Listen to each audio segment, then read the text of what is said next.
Thank you so much for joining us this morning. We're ready to get started with our Getting Started with Security Operations live on ServiceNow webinar. Sarah, I'll just take back screen sharing from you here. Fantastic.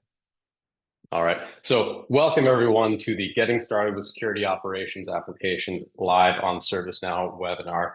I'm your host, Julian Azeret. I lead outbound product management for attack surface applications here in the security BU. I'll be joined later on by my colleague, Jamie Jackson, who's a senior product success manager dedicated to making our security operations customers successful with our SecOps products. Thanks for joining us today. Just a little bit of background on us both.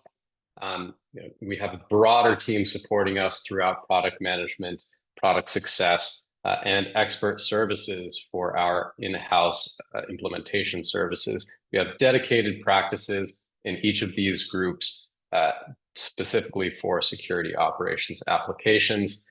Today, we just have representatives from product success and product management here with us.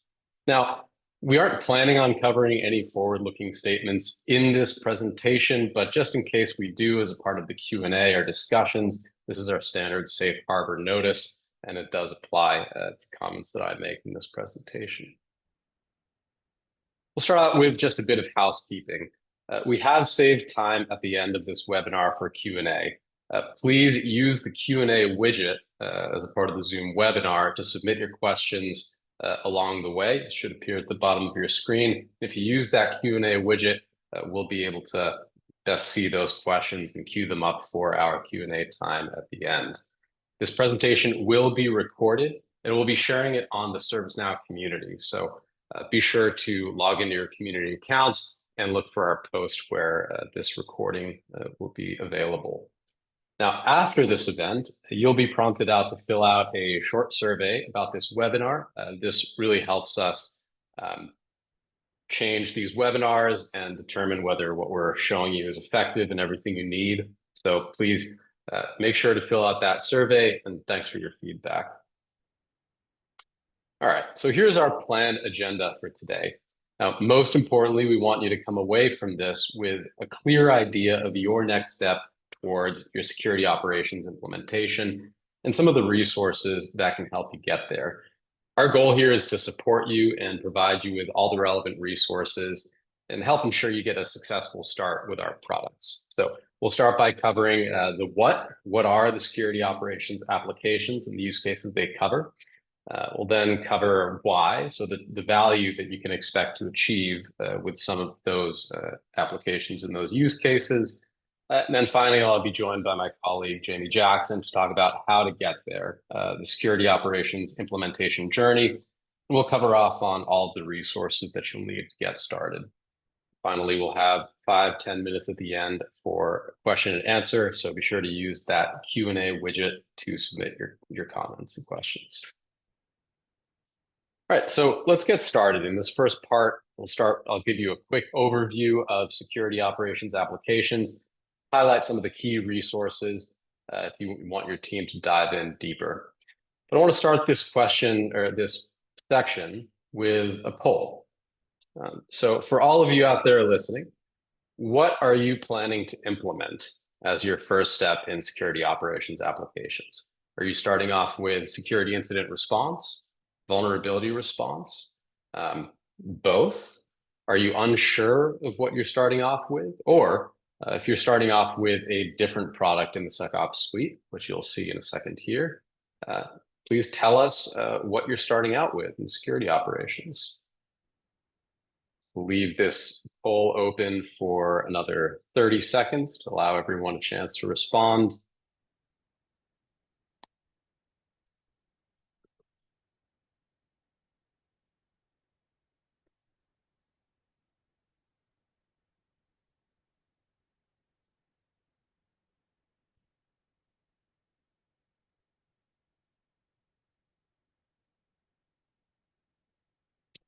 Fantastic. Thanks for responding to this poll.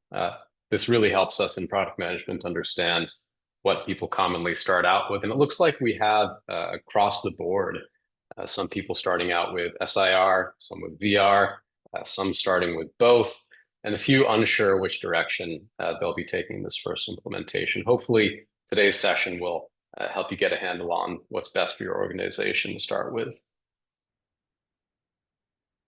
Okay, so now I'm going to give you a quick overview of our SecOps product suite and the use cases that we cover with our applications. Now, as many of you will know, the security operations portfolio includes a suite of products that fit into these two broad areas. On the one side, we have the ability to respond to vulnerabilities across the entire cyber attack surface. This is what I'd referred to earlier as attack surface management, the suite of products that I cover off on. And this is largely achieved through our vulnerability management solutions. This includes vulnerability response, as well as application and container vulnerability response.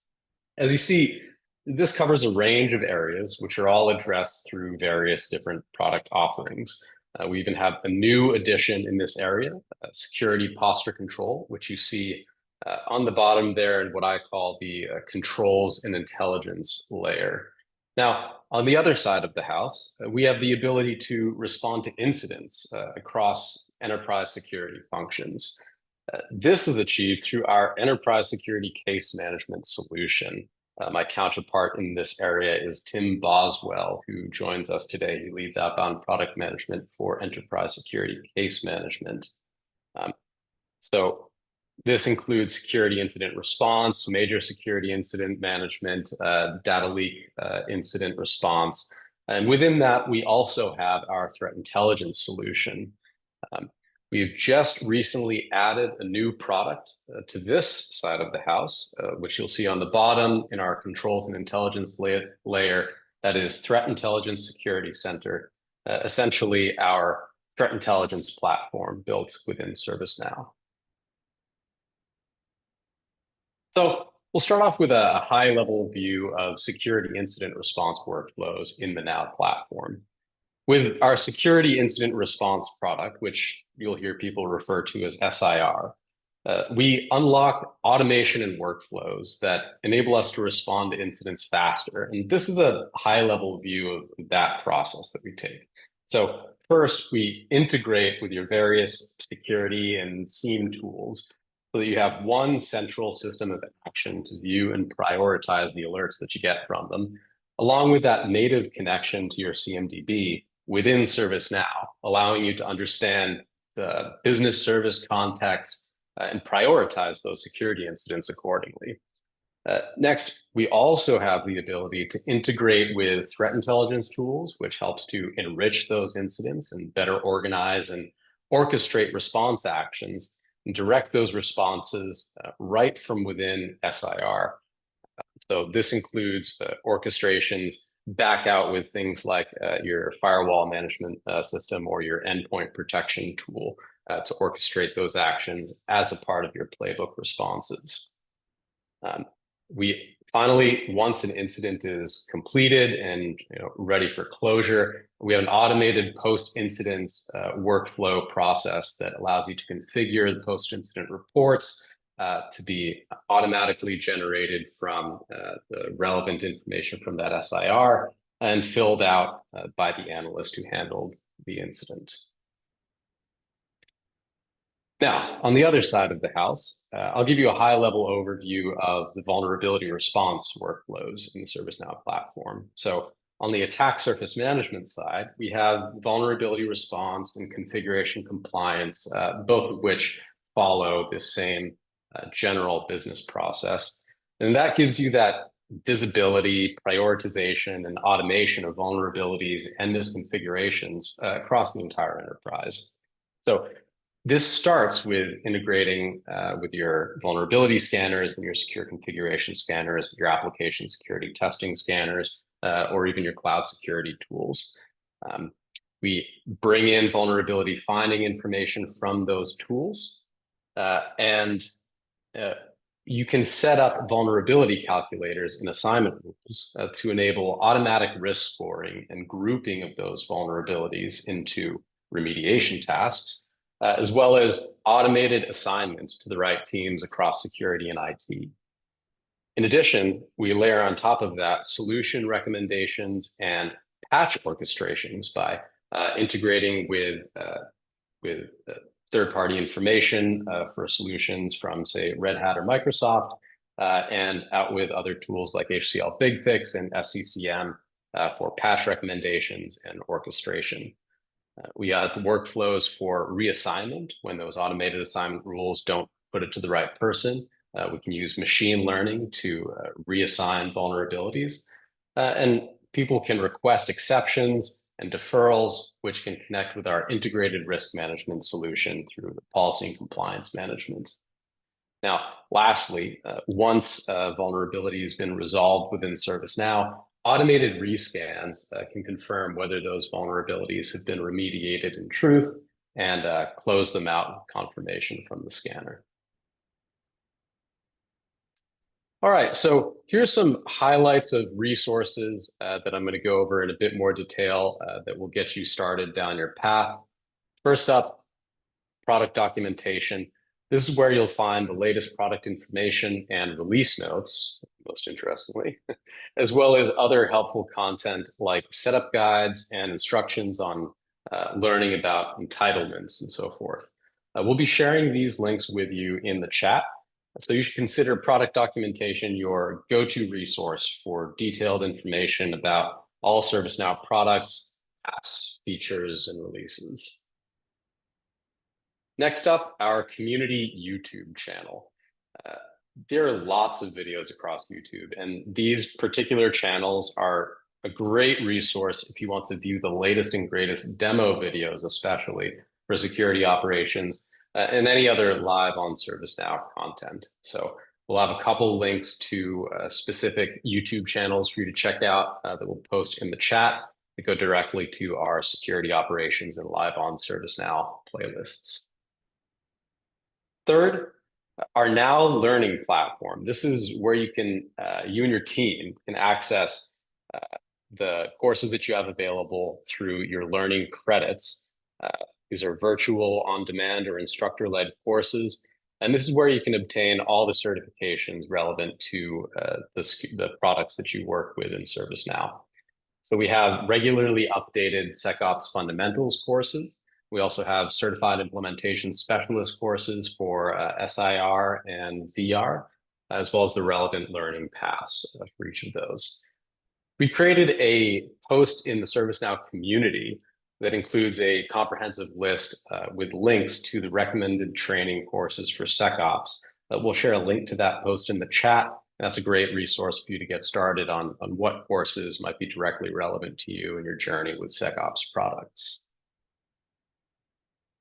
Now, next up, our security operations community. So this is our SecOps portion of the ServiceNow community site.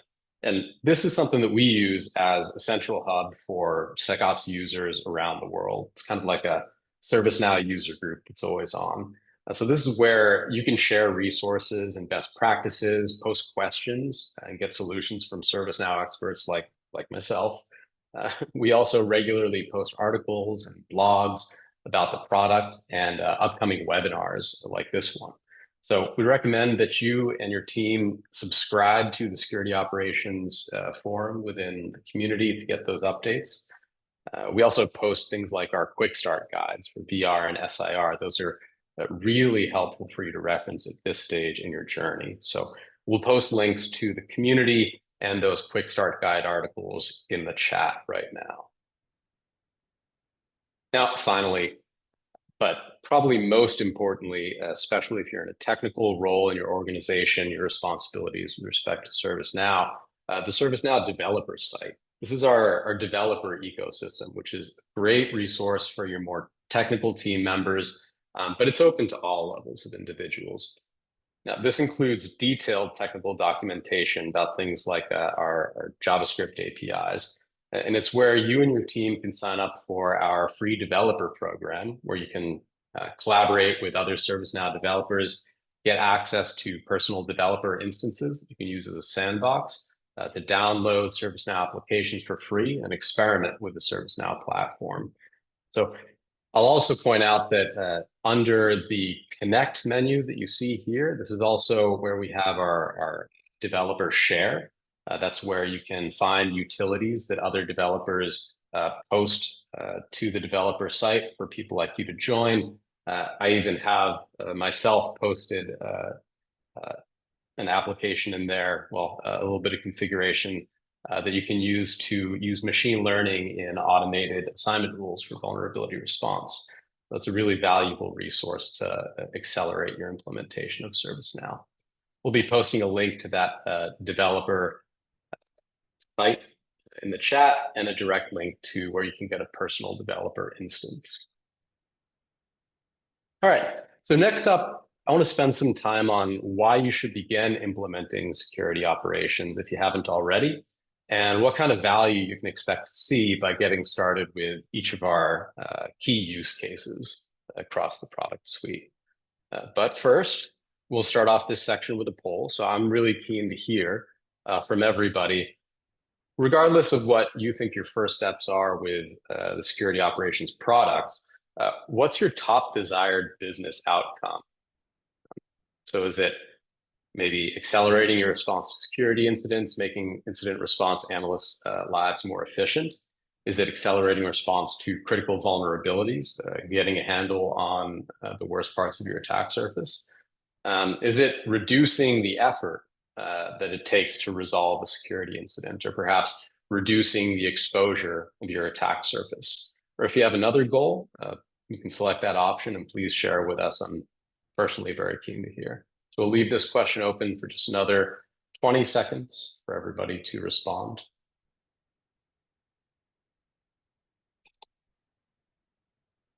This, in conjunction with the previous question, helps us get a better handle on sort of irrespective of what product you're going forward with. First, what's the main value that you expect to get out of this so that we can better craft our journey through these security operations products.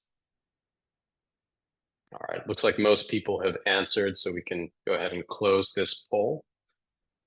Another broad spread across all of the responses, although I'm very keen to dig into the one respondent who has another use case here. Fantastic.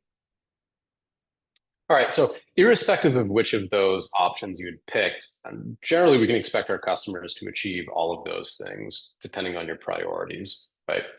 Our customers have been able to achieve these results that you see on the screen here within just 6 months of going live. This is the key metrics that we use as a North Star for our products from the telemetry that we collect. So to highlight a few of these results, we find analysts closing almost 2 times the number of security incidents on average after just 6 months of usage. We also see people cutting the mean time to remediate a vulnerability in half after just 6 months of usage. And our best-in-class customers are achieving even greater results. So if you look at a sort of top subset of those, numbers get much larger. So these are the types of results which we think you can achieve, we want to help you achieve with these products. Now, we at ServiceNow, we're customer zero for both of our first security operations products, VR and SIR. These products came from actually internal needs. So we moved from manual labor-intensive processes responding to password spray attacks back in 2012 to respond to vulnerabilities using vulnerability response, leading to over 99% accuracy assigning vulnerabilities, exceptionally high SLA attainment, and an 85% gain in productivity. Really great results internally with vulnerability response. Similarly, with security incident response, our internal security team has gained immense value moving from manual processes to being able to prioritize alerts and automate processes, leading to over 800,000 in staffing cost savings and thousands of hours saved. So again, we are active users of our products and security operations.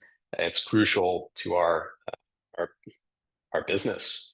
And we continue to implement new functionality as we in the BU releases that we work in lockstep with our internal security teams to meet their needs and sort of pass that value on to you as customers. So To get these results yourself, setting your vision and your desired outcomes is a critical first step in your implementation. These are just some examples of the types of outcomes that we see customers choosing to prioritize in their security operations implementations, and some of the metrics that you can use to track those outcomes. Many customers initially select one or two of these outcomes that relate to their key challenges to prioritize for their first implementation, and to be able to select appropriate metrics to measure their progress. There are a number of resources on Now Create, and these include information on outcomes and metrics like you see here that you can reference. And also there's a post on the community that summarizes all of this. So we'll be putting a link to that community post in the chat. And I recommend you work with your implementation partner to get those resources on Now Create to leverage as a part of your implementation. So as you explore the value that you can get out of your security operations applications and create a vision for your organization, here's some resources that we want to highlight that you can lean on to create those outcomes. So first, our Customer Success Center. This is really your one-stop shop to search across all ServiceNow resources, finding leading practices, resources, tools and calculators, events, services, and learn more about the Now Value methodology, which is our framework to envision, create, and validate value from your ServiceNow products and champion your success. Next up, the Value Calculator. So this is a resource that you'll find in the Customer Success Center, but it's worth calling out at a top level here because this is a quick and easy way to see the annual business value that you can achieve using your ServiceNow products. It allows you to calculate the value of multiple solutions at a time, or you can use the link that we'll post to see just security operations solutions. So what if you have ServiceNow Impact? ServiceNow Impact is a value acceleration solution that's designed to maximize the value that you get out of your investment with ServiceNow. We'll post a link in the chat to the ServiceNow corporate domain, the Impact page. There are a number of different packages with varying offerings within the Impact experience, and this shows a bit more detail around the possible offerings that you might have access to if your organization has ServiceNow Impact. This is the total package that you see on the screen here with the full range of offerings, including things like a designated squad of personnel at ServiceNow, value recommendations, additional technical support, special discounts on training and expert services. If you're interested in more information about ServiceNow Impact, you can reach out to your account executive or customer success manager, but this can be a huge bevy of additional resources on your implementation journey. So it's worth checking with your platform team whether you have and engage with ServiceNow Impact. Okay, so getting into the next section, I'm going to be handing it off to Jamie from our product success group. Jamie's going to provide a bit more context on the security operations implementation journey, how you go about starting that implementation journey and achieving some of the outcomes that we've been talking about today. So Jamie, are you with me? Yeah. Thank you, Julian. And Great. as he mentioned, my name is Jamie Jackson, part of the product success team for the security operations suite.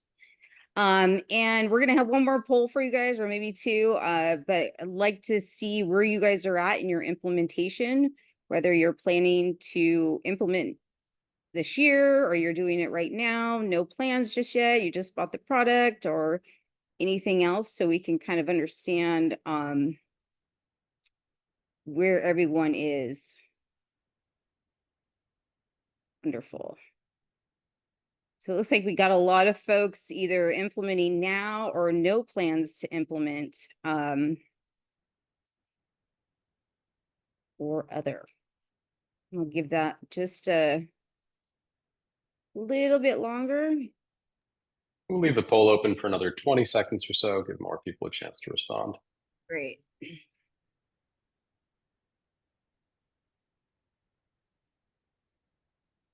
partially implement it, inherited an implementation from previous admin, starting to operationalize it. So you might have it implemented, but it's not actually being leveraged yet or used to its full extent. All right, looks like we have most of the participants responding. All right, wonderful. Yeah.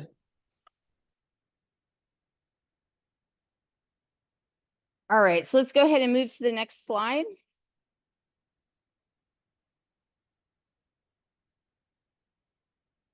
All right, so your implementation options, you have four implementation options, but probably a lot of you guys are aware of. We at ServiceNow have an expert services. So once you have purchased the product and you have licensing for it, you can also reach out to your account representative and inquire about our expert services that will do the implementation for you.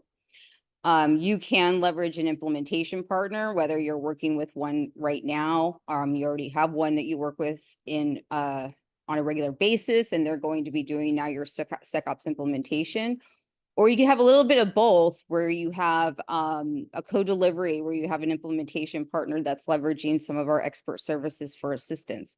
This is important, or I would say where I've seen it the most, and Julian probably can provide some extra context, is if you have an implementation partner and they've done ITSM, they've done your ITOM or any other type of integrations, implementations, but they don't have any SecOps experience and there's nobody certified, but you want to leverage them, you might want to reach out to our expert services for some advisory support to make sure that you're getting folks that actually have done those implementations. It's very important. Obviously, we've seen if any of the implementations have failed or had issues with it, a lot of the times it's because we're working with folks that just weren't qualified to implement the products themselves. Or alternatively, you can do the self-implementation, where there are a ton of resources and artifacts available for you on Now Create to learn it. It's not recommended this way. Obviously, leveraging our expert services or implementation partner would be ideal, but sometimes that's just not the case and it can't be done.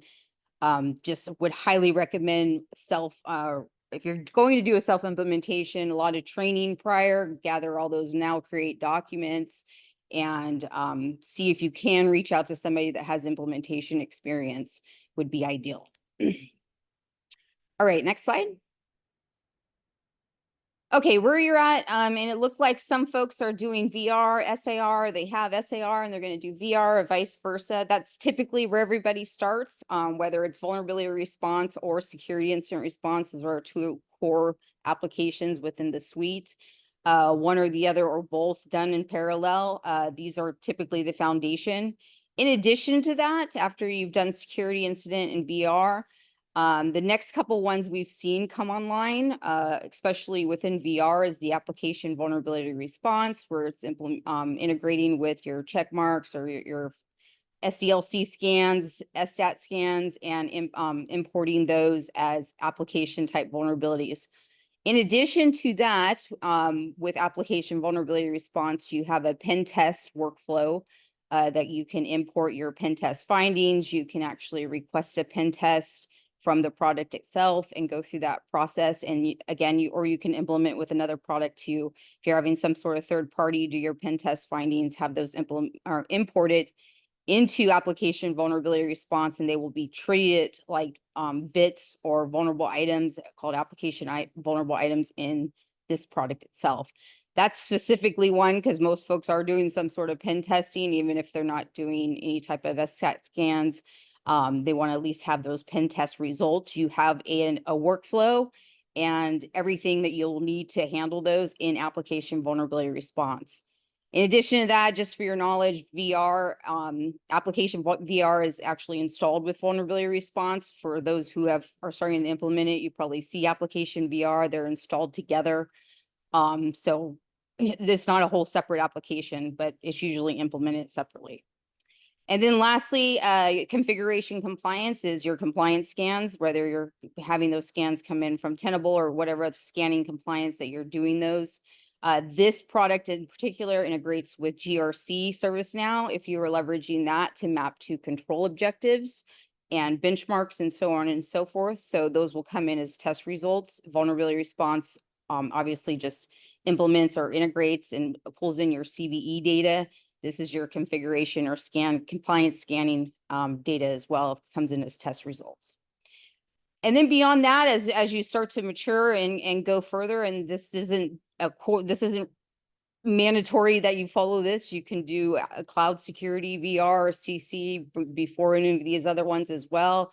This is just the user role route that we see onto threat intelligence, major security incident response, and then eventually really good patch orchestration and security incident response orchestration can be done as well as you start to get accustomed and integrate it with these products. All right, next slide. So one of the things in particular, if you're in the middle of implementing vulnerability response, you're starting to, I've done about 15 implementations for vulnerability response. And one of the most important things is to kind of really self-analyze where you are from a maturity standpoint at this time and have some expectations on what the initial phase is going to be like.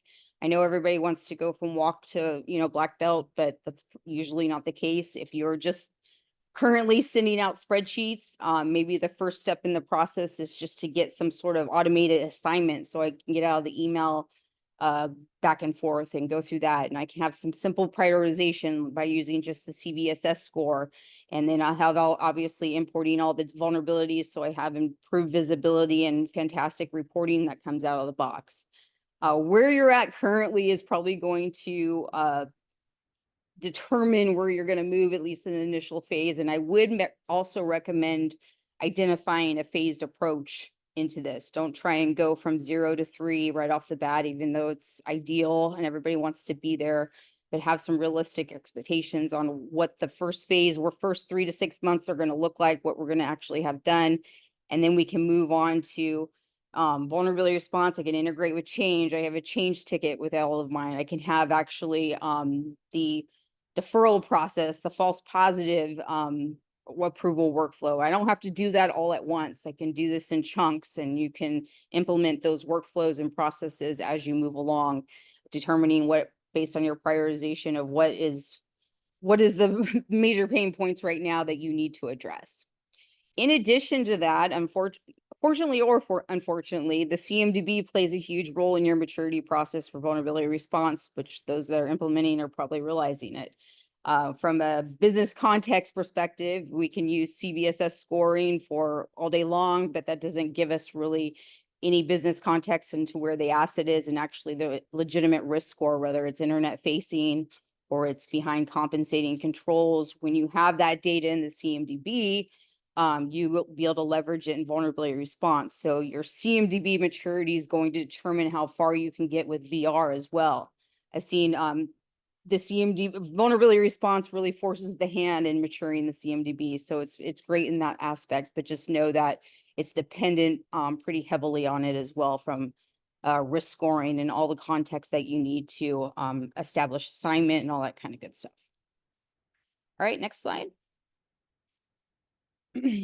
And mature from security incident response. How are we doing it right now? And how I always like to start security incident response implementations, identifying where you're going to have security incidents actually be generated from. We know the obvious one is our SIMs or any type of other alert capability security tool that can create security incidents, but you have a security incident catalog that this is going to come up with. You have the ability to escalate an incident to a security incident. You have the ability to convert a security request to a security incident. You have the ability to set up inbound email and phishing campaigns and all that kind of stuff, and to include just simply creating new one as well. So where you're at and where security incidents are going to be generated from is really the first step in identifying what's your stages of maturity. If you already have a SIM and you're working, you have orchestration in place with another tool, and you're going to leverage that in conjunction with ServiceNow, your stages of maturity might, start automatically at number 2. So where you're at, obviously, is going to determine your maturity and your stage level. Security incident response in particular has to be done in a phased approach, or should be done in a phased approach, just because it can do so much. I'm not sure, Jillian, the number of integrations we have at this point with all the different security tools. If you go to store.servicenow.com and just type in the vendor that you want to integrate with, there's a number of them now for security incidents that's continuing to increase all the Yeah. time. It's enough that I don't know the exact number myself. So yes. Right. But that's always a question we get asked, like what are the integrations available? Just go on that store and see if you have CrowdStrike or whatever other tools you want to integrate with, in addition to maybe your SIM that you want to start doing orchestration. And then in addition to that, your playbooks, we have a number of playbooks that come out of the box, but do you have playbooks in place, but you want to get those better, or you want to, groom those and be able to leverage the workflows in ServiceNow, is another question I would ask. So this is going to be totally relative to where you're at currently in an organization as far as how your maturity continues to rise. All right, next question. Next slide. Sorry. I'm not going to go through this. I know this slide's very, very busy and they'll be available to you afterwards. This is some examples of that, foundation, crawl, walk, run, what you can actually implement specifically on each of these. For vulnerability response in particular, it's just identifying, we're going to do this, this, and this. This is a way to actually capture those requirements or your scope for your first implementation or your initial phase of the implementation and go from there. It's really a roadmap built for you, or at least something that you can leverage to build one out. So again, I'm not going to highlight this, but there's links involved as well, probably going to some of the places that Julian even provided, but this is a great way or great foundation to build out your roadmap for the products themselves.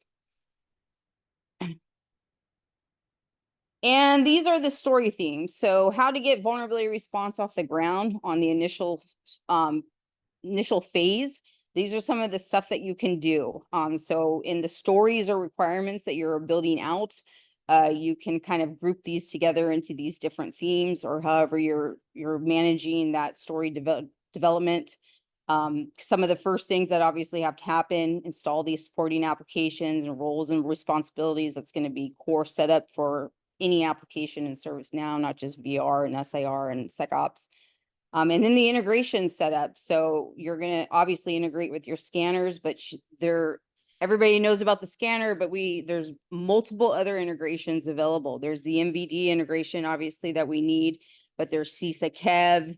There's the Microsoft and Red Hat solutions, which I would deem even on the initial phase to implement, because it gives you the ability to group vulnerabilities by patches and assign them out with the patching in group, because that's really what a lot of times what your remediation team wants. They want a task and they want to know the patch that I have to use to get these remediated. And then on to CI matching and CMDB. VR in particular, as I mentioned, is heavily dependent on the CMDB. The implementation should be working with the configuration management team if you have one. If you don't, there's some roles and responsibilities need to be defined to make sure that is in place, because we're going to have assets that are coming in and there's going to be unmatched ones. And what are we going to do from a reconciliation standpoint to get those reclassified in the right place in the CMDB so that they can be assigned effectively, and so on and so forth. Big one right here. This is phase one, which again, the people that are doing it are probably realizing it's very, very important that that's part of the initial implementation. And then risk scoring and assignment rules. Again, risk scoring, the calculators in vulnerability response are highly, highly configurable. You can almost do anything you want with them. There's a couple that come out of the box where you can just use severity or CVSS, but you can also use, Kev, you can use any type of other Intel feeds. I think we have a couple recorded future. You can use any type of other attributes that you want to set up your risk scores. The typical one to start with, obviously, is going to be your severity or CVSS, but you can expand upon that with internet facing and whatever other type of logic you want to use for those risk scores. And then the assignment rules is essentially who do these get assigned to? Who's doing the patching for these? Who's doing the remediation activities? This is where ideally we can leverage the CMDB to assign it to support groups or whoever it is. Or if we can't, if we have application related vulnerabilities, maybe we need to use classification rules to identify if it's an application related vulnerability and assign it to the correct team. In addition to that, you can obviously, not obviously, but you can script out these assignment rules if you need to get up to the application owners, which I've seen quite a bit as well. That can be done.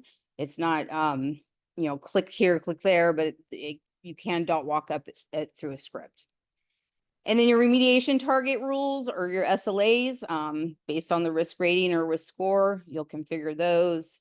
Task rules are the grouping logic. As I mentioned prior, you can group them by solution or by patch.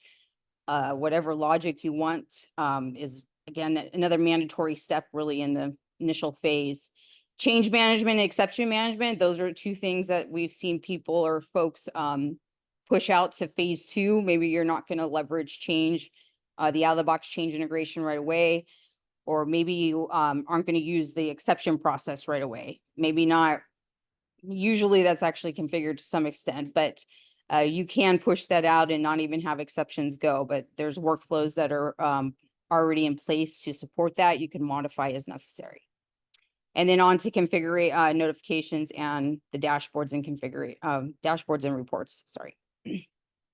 Next slide.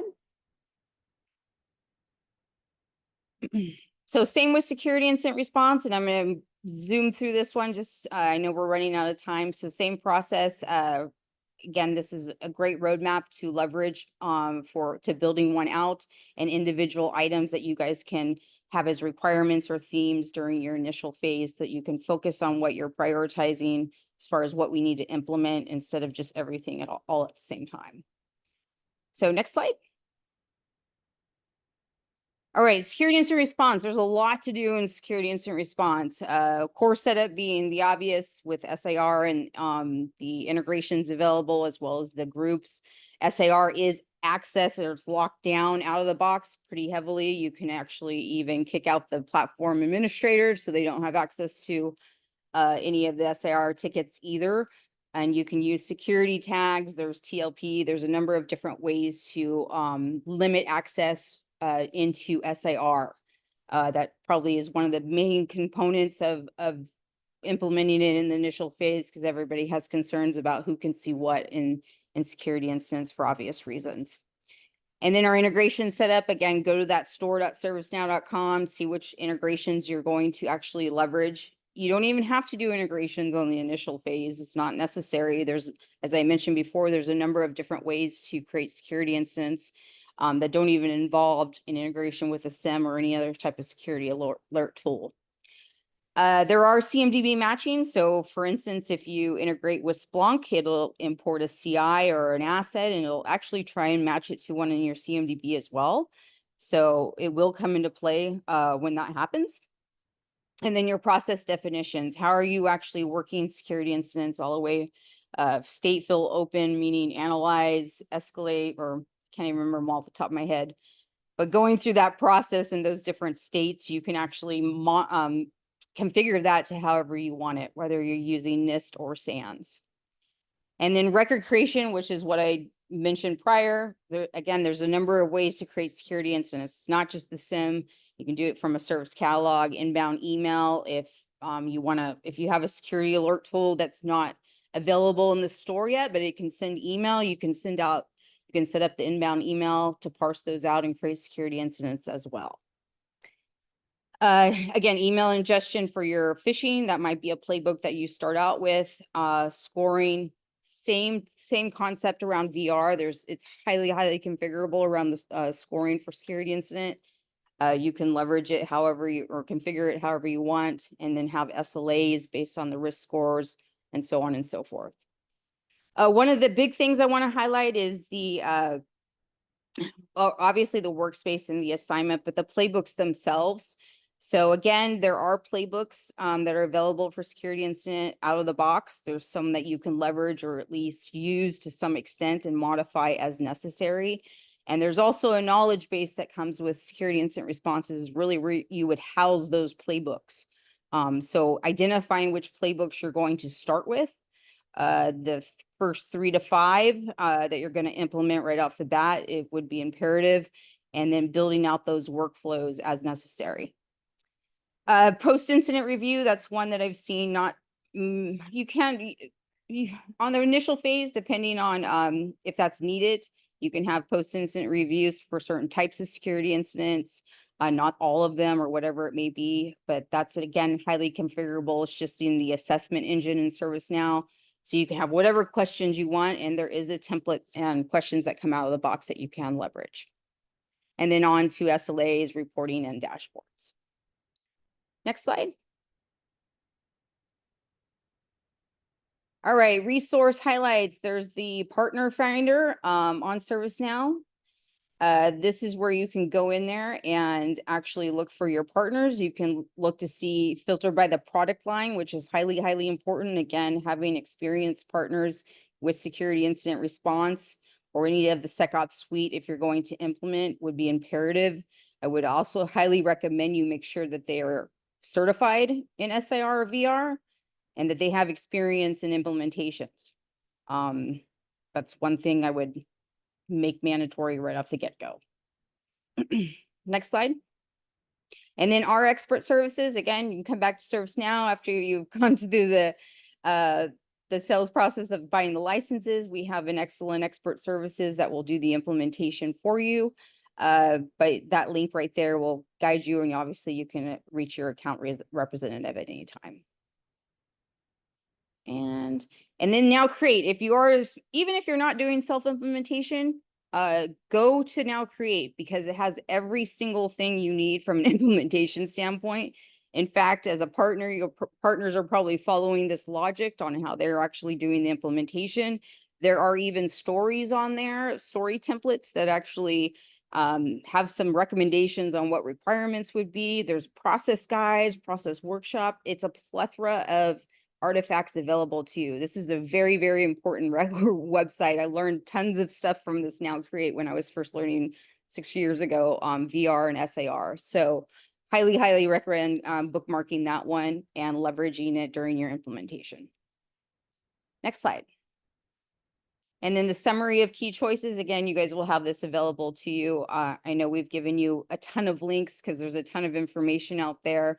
But the ones in particular, Partner Finder, Now Create, and then the training are going to be extremely important during your initial implementation. All right. Thank you so much, Jamie, for that overview of how to achieve the value that we've been talking about today. So next, I'd like to invite you all to our first annual in-person event exclusively for security operations customers. So the purpose of this event, which we're calling the Connect Security Symposium, this is for customers to share knowledge and best practices with technical and business-focused content. We'll have keynotes from both our leading security operations customers as well as our product leaders, internal to ServiceNow. I'll be there. It's in Santa Clara from September 25th or 24th through 25th. You can scan this QR code to learn more and register. So today's session has been a part of the Live on ServiceNow curated event series. This is to connect you with ServiceNow experts and peers that can help you deploy your products and get to value faster. So we hope you join us again at another webinar or 360 Exchange event. You can see the schedule for these sorts of events by scanning the QR code here, or just use the link, which we'll post in the chat. So we'd encourage you to keep an eye out for future events, register for them. For example, we have a security operations office hours session coming up. It's an open forum to get your questions answered by the product management team like myself and other subject matter experts like Jamie. So please do to add register. to that, Julian, real quick, we are going to be starting a security incidents response webinar series. So if you recall those themes, all those different boxes, we're essentially going to have some snippet webinars on how to actually implement each of those. That'll be starting, I think, in a couple weeks. So keep an eye out for that. Sorry about that, Julian. Fantastic. Thank you, Jamie. No worries at all. Yes. So we have a series of best practices and roadmap webinars that are regularly posted in the community as well. So we'll share a link to those in the chat. Keep an eye out on the community. We generally post links to these webinars there. right, so we now just have 2 minutes for Q&A. If you haven't already, please submit your question via the Q&A widget. There's a couple that have come in while I was talking that I'd like to highlight, and that may be all we have time for. But if we don't have time to answer your question in the session today, we'll get back to you with a response through the community. So the couple questions that I'd like to bring up that have already been asked are, first off, can security incident response and vulnerability response integrate with ServiceNow scoped apps for inventory or CMDB type data? Like, for example, Nuvolo for CMMS IoT devices. So generally, the short answer is yes, but the value comes into who you're integrating with and what data comes in with that integration. So use that ServiceNow store to search for your tools that you'd like to integrate with. Generally has some information on the landing page for each store app about what use cases that integration fulfills and what type of data it brings in and what application it brings that data into.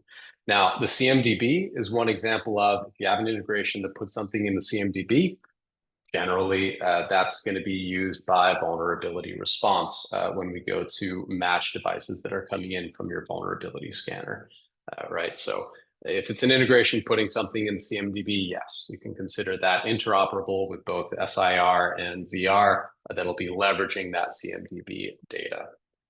So that's a fantastic question. The next question that I just wanted to make sure to voice over for the broader audience. So a participant asks, for security incident response, what's the difference between the new UI and the SIR workspace? Now, this is one case where I'll have to apologize in advance, but generally the new UI is actually an older UI that was built many years ago, sort of to address our customers' needs for a better user experience from the base platform. But before ServiceNow as a whole had released our own proprietary user experience development framework, which we call the Next Experience. So don't use the new UI.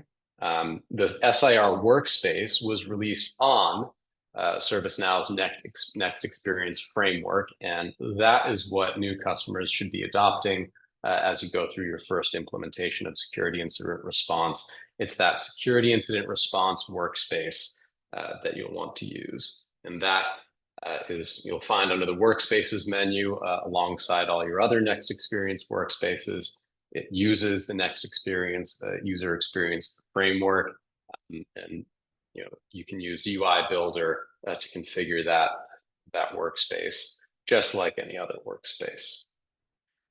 A good question to get clarified. All right, I think that is all we have time for today. So again, if you have any last questions, definitely submit them in Q&A. We'll get back to you on them. But I want to thank you all for joining us today. A reminder, do take a minute to complete the survey that will appear once we close the webinar, and we look forward to seeing you in the next one. Thanks all for coming.